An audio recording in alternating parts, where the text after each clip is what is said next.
Michelle Marie McGrath.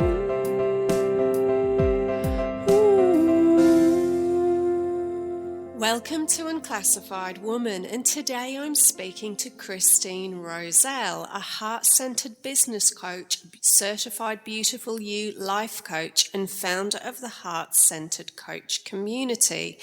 Her many passions of styling, beauty, portrait photography, branding, marketing, and tech geekery give her a perfect storm of skills to help new coaches find their voice and create their online home.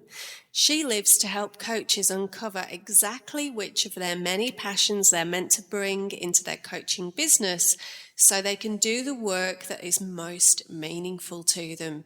She hosts a free monthly online training for life coaches and soulful entrepreneurs to help them create and grow their dream business. She lives and works in a tiny Victorian bungalow in Los Angeles with her husband and two incredibly spoiled dogs, Shirley and Miss Cricket.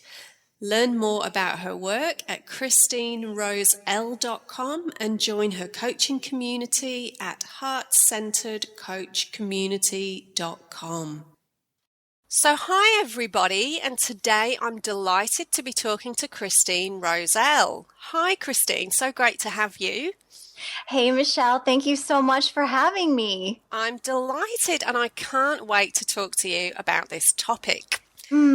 So just to start off our conversation, Christine, would you mind sharing a bit about whether you've not had a child due to personal choice or through circumstance or a combination? Sure, I'd love to share it. So it's a pretty complex question because I really think, like in my case, it was a combination, and there wasn't ever a moment where I said to myself definitively, I am not going to have a child. Like I never took that stance in any way, but I knew that there was some point where it just was never something that I wanted in the same way as some of my friends, and some people would expect. So when I was in my 20s, one of the most significant moments I can recall when it was apparent that, I wonder if this is ever going to be in the cards for me. I was having a chat with my best friend, and we were about 28, and we were talking about having children. And she said to me, if I don't have children, my life will not be complete. And wow. I could tell by the way she said it and the yearning and just the passion in her voice that they're like she really meant it. And the first thing that occurred to me when she said that was, I don't feel that way at all. And then I started thinking, well, maybe it's just going to happen later because, you hear about women getting in their 35, 36 and hormones start ramping up, and then that switch kind of shifts, and all of a sudden all you can think about is wanting a baby. Yeah. So to just long story short there, that never happened to me. But through the different life circumstances, when I was 30, I ended up getting a divorce from my husband, who was, just a fine man, but we had met and married young. And, he was a musician, and we just didn't, we were in our 20s. We weren't ready for children. And then once we kind of started to grow apart, we realized that we wanted really different things for our lives. So we ended up getting a divorce. And so those were kind of the years, like 31, 32, that you kind of start making plans. And I was never in a relationship I had, a serious boyfriend, and, I had dated and things like that. But I just wasn't with anybody that I would want to have a child with, that I thought either of us could support emotionally, mentally, and financially another person. So then after, I kind of like around 35, I ended up having this, kind of epiphany / renaissance where I had lived my whole life up to that point. I don't know how to say it other than to say, like, for somebody else. And yeah. I had a very challenging childhood, and it didn't really inspire me to revisit it in any way, shape, or form, because I think like a lot, like my brother has kids and a lot of my friends do, and there's so much joy in sharing those moments, kind of reliving them again through and with your child. Yeah. So my childhood was as such, I didn't want to ever revisit or go back in any way. So that was part of it, like a little bit of baggage from that. But also, I was also grappling with a stress-related health condition in which it was called cyclic vomiting. And Wow. yeah, and so I had a horrible, just these episodes that would happen. But also, this is going to sound so weird, but I hated doctors. And And you were like, oh, I just don't know if I could have all the, like, medical appointments during that 9-month I period. know, and it sounds so trivial, but for But me, it's not really. I mean, it was just, I had so many, having this experience with my health, I had so many negative interactions with doctors and being in the hospital, and I was just like, I cannot be that vulnerable. Like it just was so that relationship with doctors and the medical plus health and just all of it kind of created this perfect storm of, this isn't going to happen. So I ended up selling my house and all my stuff, and I just packed up my life. At the time I was living in the Bay Area, I got rid of the whole thing and I moved to Italy to follow my dream of just being, like a world traveler. And there's this movie from, I think it's from the late 50s called Anti-Mame. Oh, do you know it? No, I don't, but I will look it up. It's with Rosalind Russell. She's an actress from the 40s. And oh my gosh, she lives in this like, Fifth Avenue apartment, and she wears like fabulous clothes and she travels the world, and she's just this larger than life character. And so I kind of imagined that was going to be my life. Like, this is the life that I was choosing for myself, which I was going to be like, a really great aunt to my three, to my 2 nieces and my nephew. And I was going to be single and like have lovers and travel the world and all this stuff. I just imagined. Sounds pretty good. But I was really dedicated to that vision and just, living life for me, not for anyone else but me. Brilliant. And it was right around the time where I had gotten rid of everything. I had the inked line on my lease in my apartment in Rome. And it was about that time that I met who would become my husband, literally 2 weeks before I was about to embark on this big, life change. So I was like, 37 by then. And it ended up where my husband, he became my husband, and we ended up moving back to Los Angeles. And, 38 came and went, 39 came and went, 40 came and went, and we were content and just really building our life together. And, it just, I couldn't imagine, like, even though he was like the right person, it just wasn't really ever right for us. And I never really had any regrets about that. And so, Christine, it sounds as though he didn't have any specific yearning to make that happen either.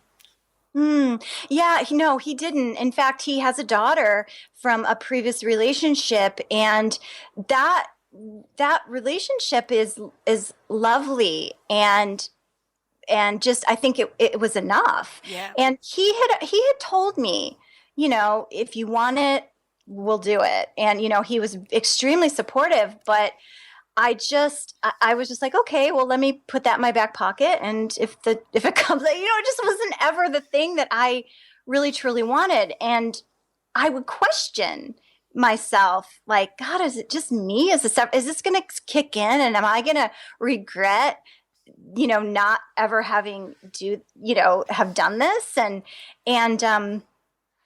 I remember, like, I would think that a lot.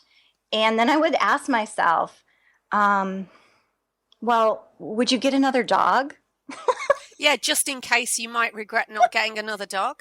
I mean, it's not the same. It's not the same thing. I know, No, but at all, but it's interesting that topic of regret comes up a lot. And my own mother has said that to me. It's a really amazing experience having children, and I'd hate for you to regret it later on when you're older, and you're unable to. And so I understand, like, the sentiment from that is coming from a really good place, and it's really, just wanting me to be happy and all of that. I get it, but I also feel as though the possibility of a future regret that may or may not happen, I don't feel that's a valid enough reason to make, to make that happen, really. But we hear this a lot. Yeah, one thing that I hear a lot is, well, who's going to take care of you?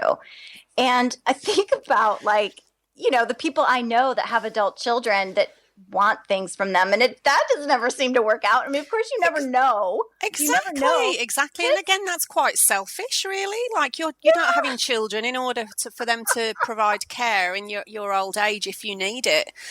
I mean, yeah, it's just not. It's not. You said it. It's not enough to make a decision like, oh, I might regret it, so let me just give it a shot. I mean, it's not like buying a really expensive dress. You cannot take it back, or you can't eat the regret. Now, I don't know people that have ended up having children that are like, oh my God, I wish I had never done this. I mean, I know that there are glimmers if we're being honest, there's glimmers in people's eyes and moments where they're like, oh my God, what have I done? But it has nothing to do with the level of love that you feel towards your child. Of course. It's all just like, it's a way to absolutely pivot your life and in ways that you do not even anticipate or expect. It's interesting, though. I've had conversations with women who do have children, and they say, look, I absolutely love my kids, but knowing now, if I could go back in time, would I make a different decision? Maybe I would. So I've had that. No, and they're quite serious. They're quite serious. And so I don't think it's something that you can ever prepare for. Yeah. So, because obviously it is a huge responsibility and a massive decision, even if it's what you want 100%, it's still very challenging, and it's not something that you just go, okay, well, I'll do this for the next few years. It is a commitment then for the rest of your life. You don't just then switch off from them when they get to 18, I'm sure, So. No, I know. And especially adolescence is prolonged so much now. And you know what? It's for the rest of your life. It really, really is. Like, my mom is still, feeling that role, and it's a big, big decision. And I don't know. I guess for me personally, I just could never quite, pull the trigger on it. Yeah. And when you were questioning that, oh, look, maybe I'll feel like it later on, and all of this sort of internal questioning and exploring that we go through with this topic, which is kind of, it's unavoidable, really. It's one of the biggest decisions and questions that we'll ever consider as women. It's huge. So were you aware of any, like, pressures from your family or friends? Like, when your friends start having children and with other members of your family, were you aware of them sort of kind of urging you to get on with it or that kind of thing? Yeah, that's a good question. I have a lot of friends who don't have children either. I have plenty that do, but I've always sort of lived in those sort of urban communities that, I went to art school and fashion design school, and I went from Chicago to San Francisco to Rome to Los Angeles. And so I always had this kind of people who were similar to me in the sense where they had untraditional families. And so there wasn't a whole lot of like pressure within, my immediate friend circle. The family thing was a little bit different. And that is like, I would say people would ask why I didn't have children, but I don't think that it was ever something that made me feel bad about myself. It was natural. Like some of the people would ask, why, and if I thought I was going to. And I think to them knowing me, the fact that I didn't made sense. Yeah. Yeah. So there wasn't like any, very curious aunties or my mom who was like pointing at her wristwatch going, okay. Where are the grandchildren? Yeah. But, my brother has 3 kids and we're only a year apart. So, I have a feeling that who knows if there wasn't that set of kids, I'm not sure that I would have skated through. And so, Christine, you've never had a time where you've experienced any feelings of grief or any process around that? Has there ever been a part of you that's thought, oh, maybe that would have been nice, even for a short period? Like, so you've never had like the need to process any grief around that? I can only think of one time that it felt like a little bit like, oh, maybe I should have moment. And when I met my husband, I actually met him when we were 11 years old. Wow. And we went to school together. And then we graduated high school and went about our lives for 20 years. And then we're reconnected 20 years later. Somebody set us up. And it was a huge surprise and coincidence. But, a couple of years into our relationship, and it was just it's such a great, great relationship. We get along so well. And he is, just my everything. And so I can look at him and picture that 11-year-old boy that he was. I have this really unique perspective. Yeah. And so I love that boy so much that I think, God, well, wouldn't it have been just so neat to have a boy of our own? But that, what, it's like every time I have those kinds of moments, those sort of what if moments, I sort of practical realities rush back in. Yeah. And I've had so many people say to me, oh, if you have your own kids, you'll make it work. You'll find a way. And the thing is, like, I don't want to just make it work. I don't want to I want it to be lovely. And I know that parenting, there's certain aspects of it you just absolutely cannot romanticize. But I think that you can go into it consciously and with plans and preparations, and you do your children a service when you prepare for them. Yeah. And you need to be into, their long-term well-being. And it isn't just just do it and it'll work out. At least for me, it's not. No. And look, the majority of pregnancies are unplanned. Yeah. So it's just, and then of course, the majority of people would just make the best of the situation, and which is all you can do if you're trying to be a conscious parent, I guess. Yeah. And there's something about this. I'm an extreme introvert to the point where, when I moved to Italy, I didn't have a phone, and I had a computer connection so I could, email people and stuff like that. But like, I didn't really talk to anybody except for my boyfriend for a year. And it was great. Like, I know there's people that are just like, oh my God, I don't know what I would do with myself. But I'm such a lifelong,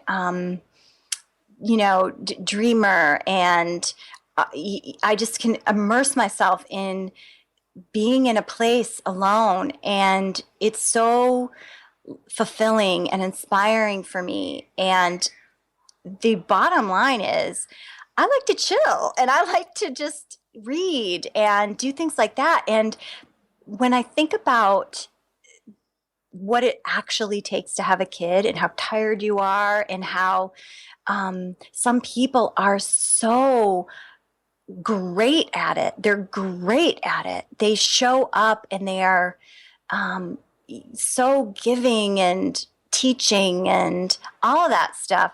And I think about putting myself in that same situation. And I've definitely hung out with my nieces and nephews and my stepdaughter a lot. And boy, that I dream about that moment where I can be alone, so kind of like Emily Dickinson in that way. Absolutely. It's wonderful to spend time with them, and then it's wonderful when they go home. So it's true, and then at least the time that you are with them, you can really enjoy that and really focus on them. Yeah. Yeah. I'm perfectly happy with being, auntie and doing the fun stuff. And I don't know. That being said, Michelle, I do have dogs, and I know we've already established it's not the same. No, but it's a part of your family. Yeah, well, it definitely fulfills that sort of surrogate mothering instinct. And, make no mistake, I am definitely all over my dogs as if they were babies sometimes. And I think it's natural. And for me, it's enough. It's enough. And but at the same time, like, I think about women who have gone through so much and fought for the children that they have, whether it be adopting or in vitro or whatever. Yeah. And it's just such a key part of life. And I know that it must be such a huge struggle. And so, I know it can be heartbreaking, and my heart definitely goes out to women who have had that struggle for sure. Absolutely. And it just goes to show, mothering comes in many different ways, and we've all got those kind of nurturing qualities that we adapt and use in various parts of our life if it's not directly to a biological child, for example. So obviously it's not the role of every woman to be a mother in the traditional sense, and purpose and meaning comes in different ways, and it's such an individual thing, and we've all got different tendencies and abilities as well. So what advice would you give to a woman who is trying to create a different path of meaning that doesn't include having her own children? That's such a good question. I always think of finding meaning as it's so often that we find meaning or we make meaning out of things that are painful. Yeah. And I think that there's a really different headspace with somebody who is wanting desperately to have a child and can't, versus a woman who is okay and always has been okay with not. Yes. So it's really, really different. And making meaning out of not being able to have a child in the way that you wish is a completely different proposition than making meaning a meaningful life. Absolutely. There's just two different mind spaces. And I think about okay, so if you're a woman who's wanting to have a child and just cannot, of course, I always think about Viktor Frankl and that book, Man's Search for Meaning. And just those were horrific circumstances. And the whole meaning came from his ability to choose a sense of meaning out of the experience, out of painful experiences. So that's one thing. And I would never say, oh, you just need to like find the silver lining and stuff like Oh, that. That I is like, know, I know. It's not helpful when people are going through that. And one of the worst things I think we can say to somebody who's at that point in time is saying everything happens for a reason. oh my gosh, yeah. Oh, like it's just Yeah. so patronizing. And okay, Yeah. maybe on a bigger scale, if we believe in that everything is unfolding according Mm, to the universe and divine timing and the laws of the universe, all of that, then okay. But it's just not appropriate at certain mm, times to say mm. things like that. It's not helpful. Yeah. I think that it's one of those things like a death or any kind of loss where you feel speechless almost. And it's one of those things I think that you don't actually need to say anything. It's No. just, I mean, we're coaches, so of course we have the skills to just be present and be with somebody who's in that kind of pain. Yeah. But to like go back to the second part of your question about meaning and making a meaningful life, the difference between the woman who wants and can't versus the woman who is just making a life that's child free, it's just really different. And I think for a woman who like me, who just has always sort of been okay with it, I I do go out of my way to, when I am around children, to really, really enjoy them. Yeah. And that is enough for me to have that sort of meaningful experience with children. But as far as making a meaningful life, there's so many things. There's like, I mean, the sky's the limit in terms of like interests and self exploration and tapping into relationships that are healthy and loving. And there's just a million ways to make meaning. But so I think it's really different than a woman who's not actually able to have her own children. Absolutely. I mean, very different when the choice is taken away from you. Right. Very different experience. And, Yeah. Yeah. And so, obviously, having a child is one way of expressing our creative force and creative energy as well. And so, how do you feel you express yours? That's a good question. Okay, so I have also been a lifelong creative. I went to art school and I went to fashion design school, and my ideas of creativity have really changed over the years. Where, when I was younger, creating was to produce, to make something, to, make something that could be shared. Yeah. And, something beautiful. And so now that I just feel like the older I get, the way that I find the most, I guess you could call it creative connection, is just being of service and doing things that I know will be loving and mindful and make other people feel good, or just expressing care.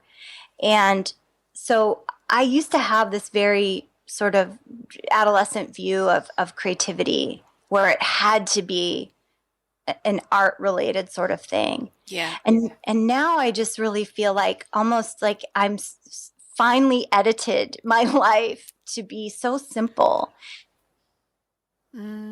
Beautiful. And I think you're right. Often people do confuse the word creative with being artistic, and then they think, well, I can't draw, I'm not a good drawer, I'm not, I don't paint. And it can be that you've got a creative mindset. It could be the way you dress. So it's interesting. We really need to broaden our perspective of what that means, because really it's all about self-expression, isn't it?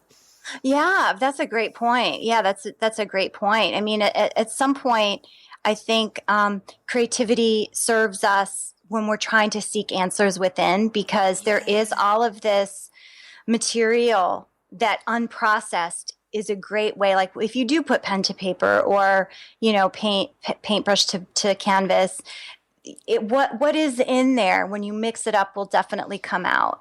Yeah. So if there's untapped material, you can absolutely do those artistic expressions like that. But then, like you're saying, in the broader sense of creativity, what I like to think of it as, when you make your life simple and it puts a fine point on the things that actually have value. It's almost like, hoarders versus that sort of minimalistic. And of course, one is like, kind of more on the mental illness scale, but like just being, I guess, valuing each and everything that you allow into your life is really just about the most, I think, the way I like to express my creativity now. Absolutely. It's absorbing beauty and sharing beauty. Oh, and I can see now, with your background that you were saying how you've been a fashion designer and did arts, now I can see why your websites look so amazing and beautiful. Yeah, it's funny because I started doing photography a few years ago, and I've always done like fashion design, fashion illustration, painting, and all that stuff. When I started photographing people, it was so different because it was that inner transformation. I could see it happening before my eyes, and there was a connection between myself and the person I was photographing that was like a shared artistic experience that it just it was such a great discovery. I just love photographing people, and of course that has that added benefit of I get to share those images. What do you feel are the major benefits that you experience through not having had children? I think one of the biggest benefits is that in my relationship with my husband, we are all about self-actualization and supporting each other to live, the life that I'm meant to live, that he's meant to live. And we do that together, supporting each other, like kind of shoulder to shoulder, looking out. And so we've been able to just really enjoy our relationship and really have this like very, very deep, fulfilling relationship. Whereas I know when you have kids, it's a different dynamic.